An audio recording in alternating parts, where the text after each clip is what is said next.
Good evening. Welcome to South Asia Newsline. I'm Shreya Savijay. Here are the top stories we are tracking for you on Wednesday, the 27th of October. India expresses concern over China's new land border law, says it can impact existing bilateral pacts. Pakistan appoints Nadeem Anjum as new intelligence chief after weeks of delay. An Islamic State in Afghanistan could be able to attack US in 6 months, says Pentagon official. And now for all the details. India's Foreign Ministry on Wednesday expressed concern over China's new land boundary law that was adopted last week for the protection and exploitation of the country's land border areas. Foreign Ministry spokesperson Arindam Bagchi said India expects that China will avoid undertaking action under the pretext of the law that could unilaterally alter the situation in the India-China border areas. He said such a unilateral move will have no bearing on the arrangements that both sides have already reached earlier, be it on the boundary question or for maintaining peace and tranquility along the line of actual control. India expects that China will avoid undertaking action under the pretext of this law, he added. The new Chinese law will take effect on January 1, 2022. China shares its 22,457-kilometer land boundary with 14 countries, including India. The nuclear-armed neighbors have not been able to agree on their 3,488-kilometer-long border, despite several rounds of talks over the years. The two countries fought a brief but bloody border war in 1962, and the distrust has occasionally led to flare-ups ever since.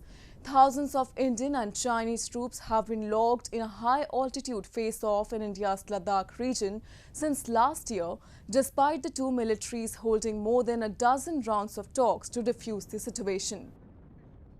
Authorities have flung into action with house-to-house survey, disinfecting campaign and screening of local population after an Air Force personnel was found to be infected with Zika virus in Kanpur district of India's northern Uttar Pradesh state that is already battling the dengue menace. Authorities in Kanpur district of India's northern Uttar Pradesh state flung into action on Tuesday with house-to-house survey, disinfecting campaign and screening of local population after an Air Force personnel was found to be infected with Zika virus in the area. The surrounding area was declared a containment zone and authorities sprayed disinfectant at public places as well as the inside houses. At least 22 people who came in contact with the infected person were tested and turned out to be negative for Zika virus infection in a relief for the locals. 22 sample भेजे गए थे जिनका result आ गया, जो negative आए सारे 9 sample और भेजे गए, उनका आज शाम तक रिजल्ट आ जाएगा। अभी इस तरह का कोई और केस सामने नहीं आया है और लगातार उस सर्वे में और ये 15 दिन तक हमारी ये एक्टिविटी शुरू रहेगी, सोर्स रिडक्शन की भी और हाउस टू हाउस सर्वे के भी और स्क्रीनिंग की भी। Zika is a flavivirus that spreads with mosquito bites. Most Zika virus cases are asymptomatic, however, it is especially dangerous among pregnant women. There is no known cure or vaccine for the Zika virus, and the treatment largely focuses on dealing with symptoms that include fever, rash, or arthralgia.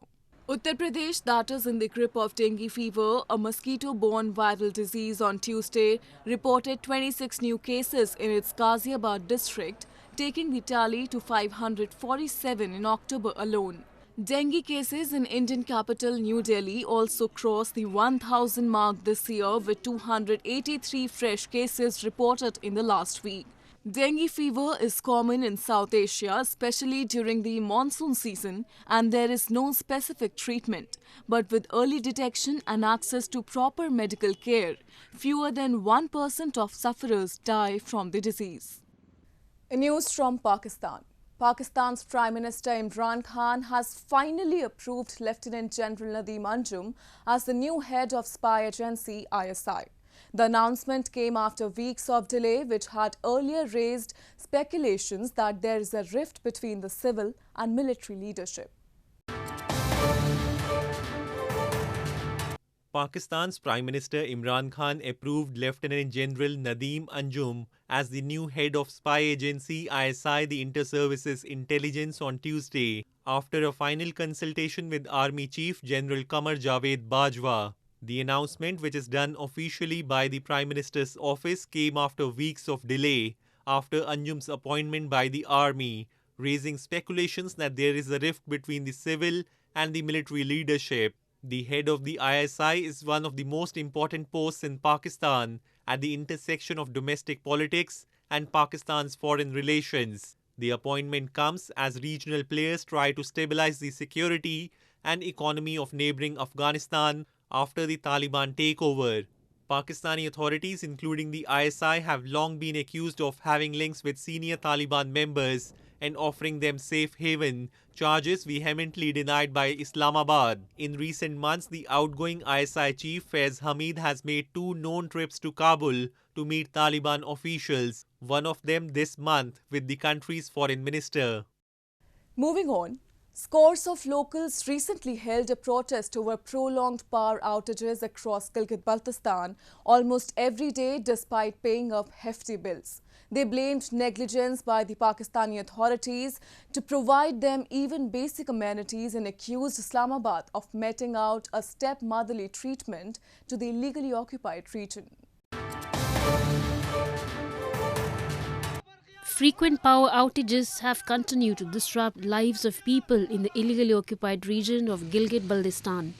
A protest was recently held by locals and traders in the region over prolonged load shedding in several areas despite paying hefty bills. The protesters claimed that the government had agreed to provide electricity during specific timings from 9 a.m. to 5 p.m, but they receive it only for 2 to 3 hours and they're having a distressing time amid the onset of winters.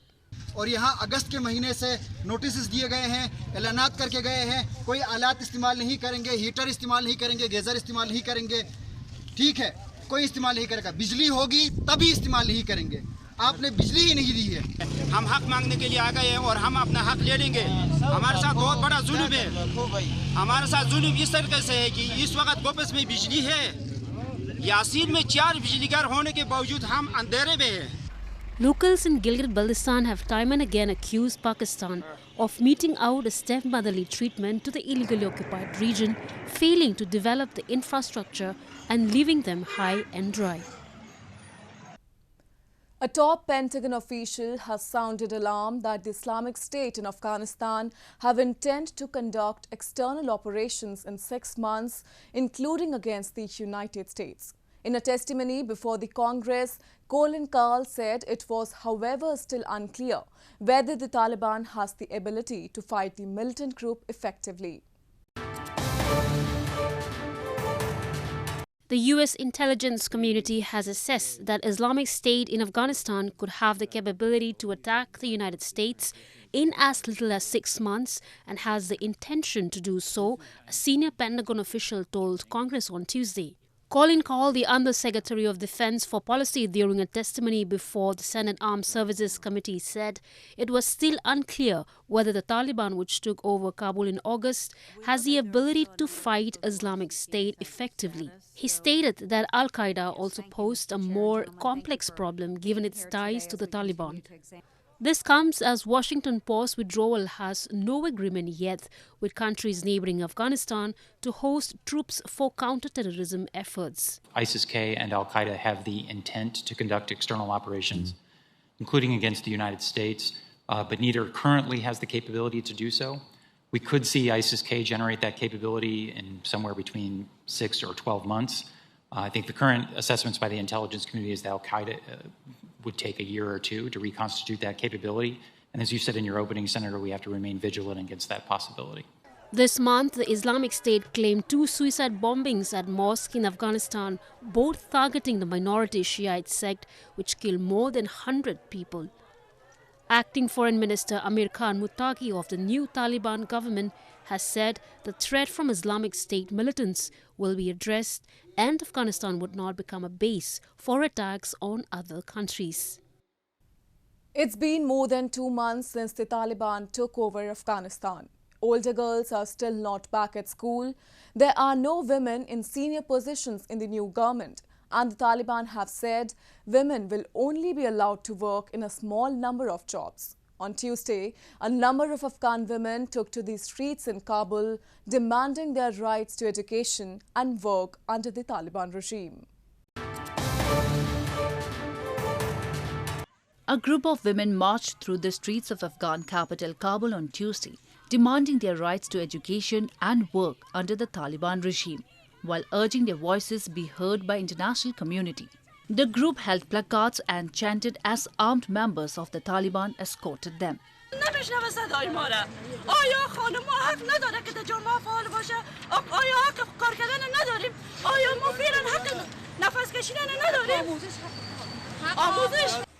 They criticized the silence of the international community, including the United Nations and human rights institutions, over the issue. امروز ما می‌خوایم هدف ما از آمدن اینجایی است که صدای ما را رسانیم به خاطر از اینکه ما قبلا هم اعتراضات داشتیم امروز آمدیم بس به خاطر از اینکه پیش نماینده سازمان ملل بودجه سازمان ملل همراه بعضی از خانم‌ها نشست داشتیم که نتوانستیم همراهشون یک ملاقات تنظیم کنیم و خاطر آمدن ما را بسیار. More than 2 months after the Taliban took over the country, older girls are still not back at school. There are no women in senior positions in the new government, and the Taliban have said women will only be allowed to work in a small number of jobs. Meanwhile, Bibi Chaman Hafizi and her family have arrived in Greece after being on the run for 7 weeks. Alongside 25 other female judges, lawyers and their families, she was evacuated from Afghanistan after the country fell to the Taliban. But now they are stuck in limbo, with no work and few belongings, facing months of bureaucracy before they can settle elsewhere in Europe. The Taliban have announced a general amnesty for state workers and pledged to uphold women's rights within Islamic law. But with waning opportunities and Afghanistan plunged into a deep economic and political crisis, few of them can imagine returning.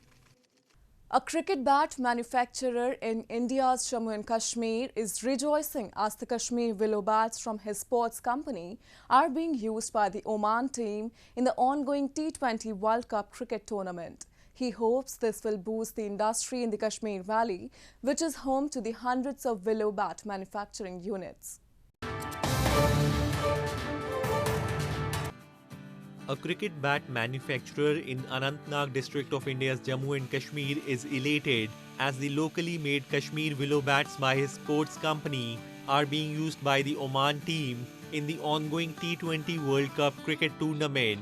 Fazul Kabir Dar, owner of Great Sports Company, said he sees this as a growth opportunity for the sports equipment industry in the Kashmir Valley, which is already a hub of hundreds of willow bat manufacturing units from where they are sold in different parts of India and abroad. हमारे great sports की जो equipment and bats हैं तो ये Oman की cricket team ने world cup में उतारा है तो ये अभी आने वाले और भी मुल्क उतारेंगे और इंटरनेशनल टीम्स इसमें खेलेंगी और ये चीज़ के लिए हम पूरी कोशिश करे हुए हैं कि ऑस्ट्रेलिया, न्यूजीलैंड, साउथ अफ्रीका जो भी क्रिकेट प्लेइंग नेशंस हैं तो सब धीरे धीरे हमारे बैट को ऑप्ट करें, हमारे इक्विपमेंट को ऑप्ट करें ताकि हमारी इकोनॉमी इससे थोड़ी ग्रो हो सके. Kashmir willow is second only to the famous English willow and is used everywhere from casual street games to just below test level in India. The industry provides direct and indirect employment to thousands of people in the Kashmir Valley. Well, that's all we have for you from South Asia this evening. Now, viewers can watch the show on southasianewsline.com. You can also visit us on facebook.com/SAsiaNewsline and follow us on Twitter @SAsiaNewsline. That's all in tonight's edition. We will see you same time tomorrow. Good night.